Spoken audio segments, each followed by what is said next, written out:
If you're someone who's ever struggled with things like loneliness or difficulties in your dating life, there's one piece of advice that you've probably heard more times than you can count. And that piece of advice is be yourself. Now, this is a really popular piece of advice actually for a good reason. It's actually not bad advice, but the issue is how do you actually do that? How do you be yourself? It's really hard when you're in a real life social scenario, when you're at a party or you're talking to someone that you're romantically interested in or someone you just want to be friends with.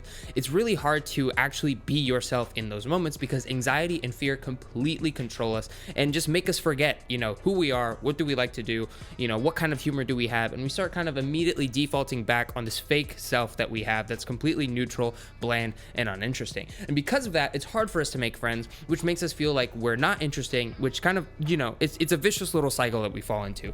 We go to a party, we go to some social gathering, we try to be ourselves and we try to socialize, then we get anxious and awkward and we can't think of anything to say, which makes us feel like we're more worthless and we feel like, we'll never be able to make friends, which again, when we go to our next party, it makes it even more difficult to actually be ourselves. So in this video, what I wanted to do is actually share some practical ways you can start being yourself. So what I mean by this is a lot of people just say, be yourself, but don't actually tell you how to do it, because the reality is it is hard to actually be yourself. But the tips I'll give in this video actually have helped me a lot be myself more in these kind of social scenarios, and it makes it a lot easier to just be who you are. So this video will be kind of broken up into two parts. So in the first part, we're going to be looking at those, again, kind of short term in the moment when you're at a party, you're at a social gathering, you're talking to someone.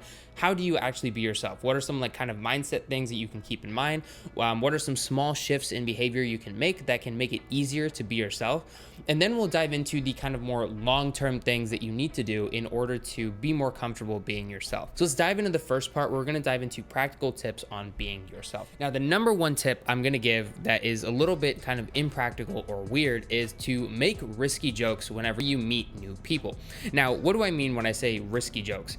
Basically, the way that I think about it, right? I have a very dark sense of humor. I have a sense of humor that does not land with most people necessarily, unless they're the type of people that I would get along with really well.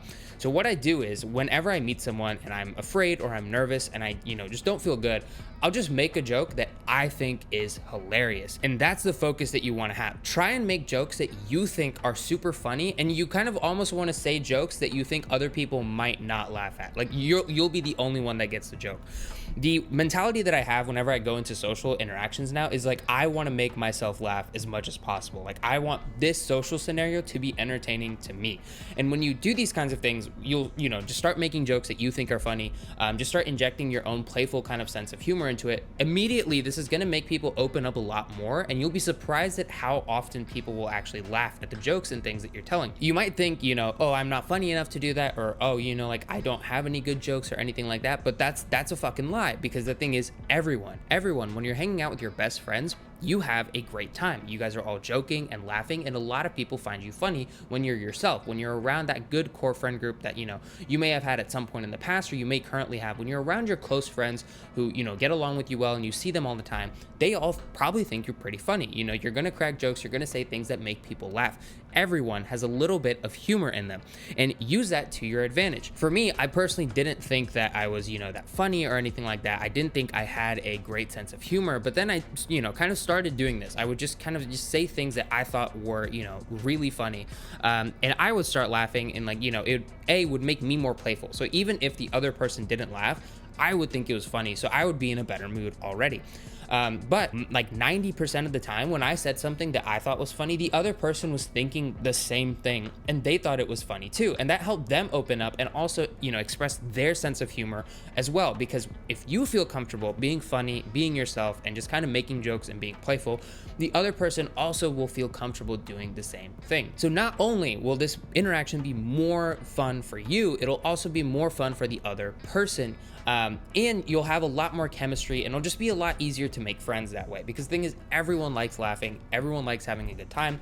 So this is a huge tip that you can kind of incorporate into your social interactions, is try and just say things that you think are funny. Don't worry about what anyone else thinks. Just say shit that you think is absolutely hilarious, and you'll be surprised how often other people will also think it's hilarious. And if people don't think it's hilarious, do not hang out with them. They are not good people. They are not people that you want to be with. They might be good people, but it also acts as a great way to kind of buffer against people you wouldn't get along with in the first place, because humor is a big way that you can connect with most people. And usually if you have a good sense of like humor that's similar to someone else, you're likely to get along.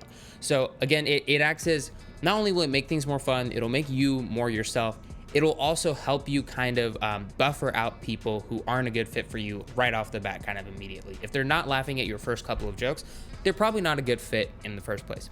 So that's tip number one. Use humor to your advantage. Just try and be as funny as you can to yourself. Don't worry about other people. Just say stuff that you think is really funny. Try and crack yourself up in social interactions. Now, the second tip that I have when it comes to being yourself is like, don't be afraid to kind of playfully tease other people whenever you're in a group setting. The biggest kind of issue that happens is, especially if you're a people pleaser, or if you're really scared of being rejected or something like that, is that I noticed in myself and in a lot of other people, they get really kind of terrified to state their own opinions, to say what's on their mind, and to disagree with other people. But again, kind of tying back to that humor element, disagreeing with people when you first meet them, like that is a little bit of a turnoff. People are going to be a little bit uncomfortable if you're just disagreeing with them, if you're just kind of, hating on what they say, stuff like that. But again, use humor and kind of playfully make fun of them. It's like a recent example of this, the kind of example that I always have is like, I'm a big music snob, right? So I hate most music artists. And what I'll do is I'll always ask people like, oh, what kind of music do you listen to? And they'll say an artist like, Imagine Dragons or something like, I hate Imagine Dragons with a passion. They might say something like Gunna or something like that. Artists I absolutely hate. And if they say something like that, I'll say something like, oh, sorry, I guess we can't be friends anymore because your music taste is just terrible. Something like that. Say it with a smile on your face. I kind of said it like a serial killer there. Don't do that. Say it with a smile on your face. Just be playful, inject your own humor into it, and be okay with having that kind of disagreement. Because again, what this does is this allows the other person to disagree with you as well. And this makes for way more interesting conversations, because the thing is, when you constantly agree with everything and you're just like, oh yeah, I do love Imagine Dragons, even if you fucking hate them, the issue becomes is that it doesn't create engaging conversation. Engaging conversation comes from conflict. When you disagree with someone, when you have a different perspective than someone else, that's what actually creates back and forth discussions. That's what creates a lively conversation. So when you start to disagree, right? Let's say you just agree to everything they say. The other person will feel uncomfortable disagreeing with you because you're agreeing with everything they're saying, and they don't want to be kind of the weird one who starts like all the disagreeing and all the conflict. But if you are the one who starts that kind of disagreement, you start being okay and comfortable with not agreeing with them, and you do it in the playful, funny way that doesn't actually poke at, who they are. It just pokes at stuff that's like, it just kind of pokes lightly at things that, they don't really care about. So like, most people aren't super offended if you critique like an artist they don't like, or if you just make a playful comment about how like, oh, Imagine Dragons sucks. They're gonna be like, oh, okay, whatever, that's funny. It'll also give them permission to start disagreeing with you, and again, create more interesting conversations that'll make a lasting impact in that person's memory. So tip number 2, to summarize it again, disagree, and feel free to disagree playfully as well. If someone says something that you don't agree with, just be like fully honest. Like if someone likes some TV show that sucks ass, just tell them that it sucks ass, and you'll be surprised at how often they'll like respond fairly positively to it. And again, the caveat here is like, use your own kind of sense of humor. I tend to have a much more kind of dark or negative sense of humor, so these kinds of jokes, my sense of humor is very dry, so because of that I can pull off these kinds of jokes and people know I'm joking. But you know yourself best.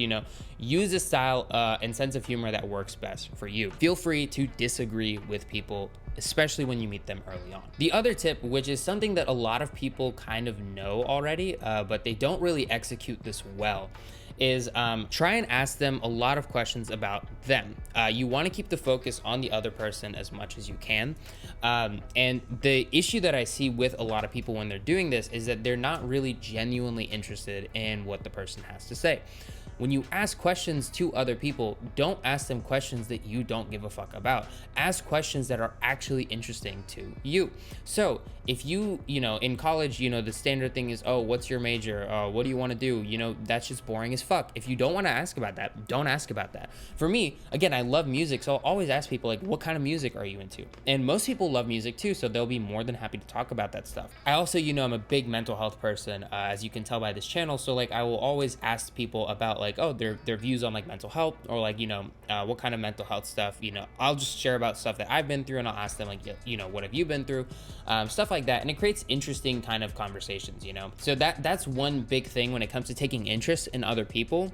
Make sure that it's something that you are actually interested in, and that'll make the conversation that much better. And kind of another tip that ties into asking questions and taking interest in other people is pausing before you speak.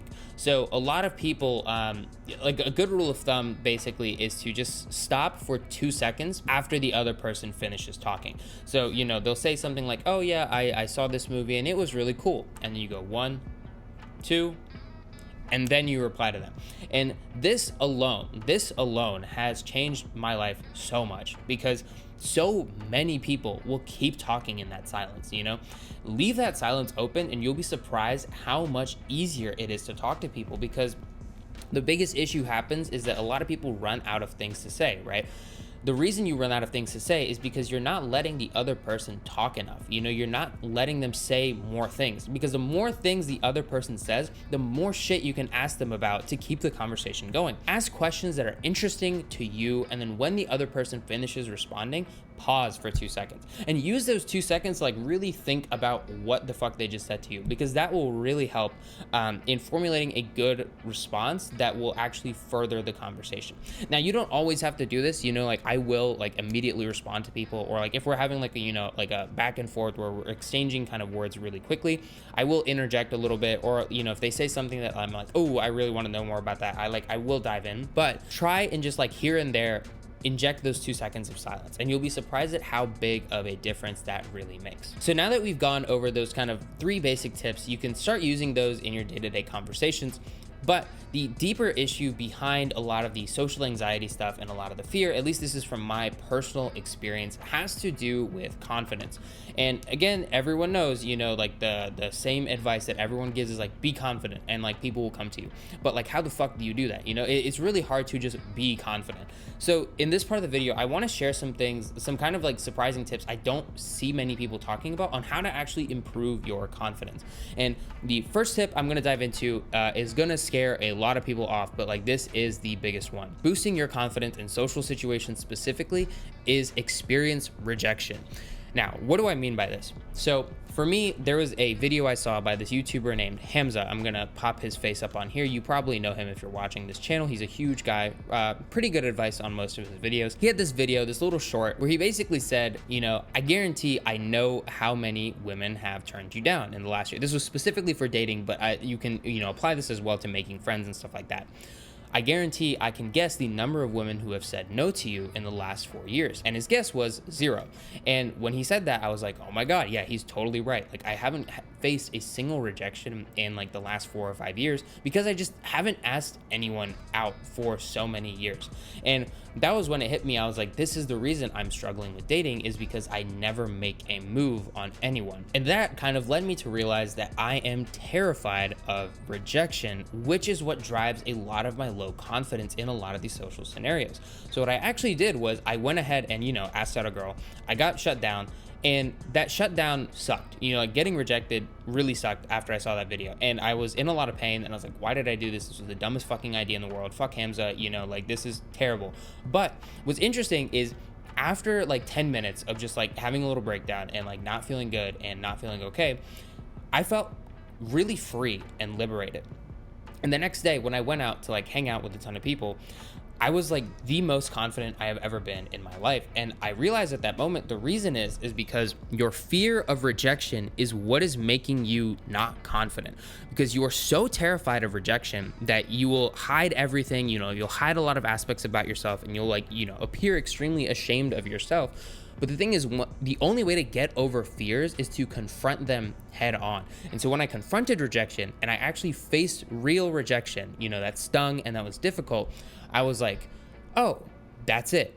Like that's what I've been scared of for so long. And in that moment, like everything clicked. I was like, that sucked that experience happened, but like I don't need to be as afraid of it as I am. The only reason you get afraid is because you never face the situation. And what happens is anxiety loves it when you don't confront a situation head on. Because what happens is, right, you will not face the situation. So let's say you're scared of, asking someone out. So you don't ask someone out. And the more time that goes on that you don't ask someone out, your mind starts creating these stories in your head of what it's actually like asking someone out.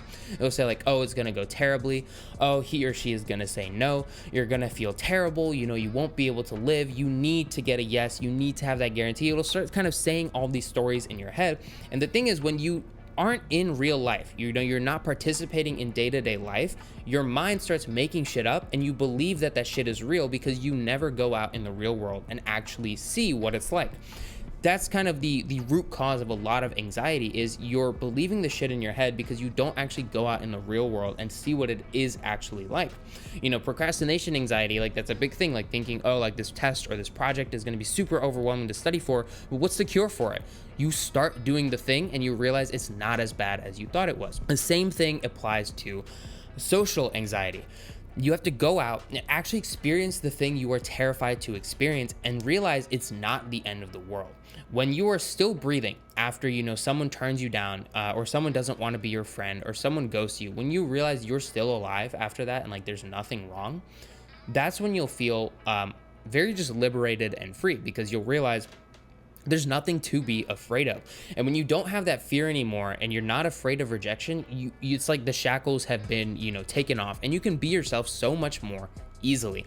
So that is a big, huge tip that I would recommend, is like, make sure to face rejection. And this is hard. This took me a long time to do. This was like months and months of like hyping myself up and like, trying to find a way to do this. It's hard to experience rejection, but experiencing rejection can be extremely liberating. Now, the second long-term kind of thing you can do is spend more time alone. And when I say alone, like, I mean, you want to have like, no one texting you, you want to have your phone off. I know for me, this isn't a problem because nobody texts me in the first place. And you really just want to spend time completely alone with your thoughts and your demons. And the reason is because when you spend that kind of time alone, when you are just being, like doing some kind of activity, stimulated or anything like that, what you'll kind of start to see is a couple of things will happen. You may notice that you start to struggle with lots of feelings of loneliness. You may start to struggle with feelings of sadness, stuff like that.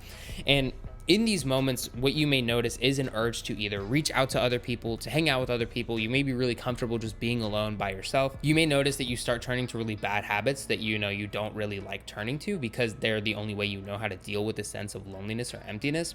And in those moments, what you have to do is really just sit with that feeling of being alone, being uncomfortable, and feeling kind of panicked or scared. And when you feel that feeling, what you want to do is try and find things that alleviate that feeling without social connection. And this is going to kind of tie into the next part. But like for me, right, I started feeling this way when I started living alone. I felt really uncomfortable. I felt really sad alone. And I like desperately wanted to hang out with people all the time. And it was really rough. But what I realized is when I started filming YouTube videos, I didn't feel that way anymore. I didn't need that, connection or that social validation anymore. I didn't give a fuck. Like, I was happy being alone. When I started playing guitar, I started feeling very happy. Again, I was like, I don't really care if there's no one around right now. Like, I'm having a good time. I started noticing when I did some programming, or when I started working on making music. All of these things took away that need to go out and socialize. And I realized things like YouTube and stuff like that didn't really take away that pain. They just made it worse.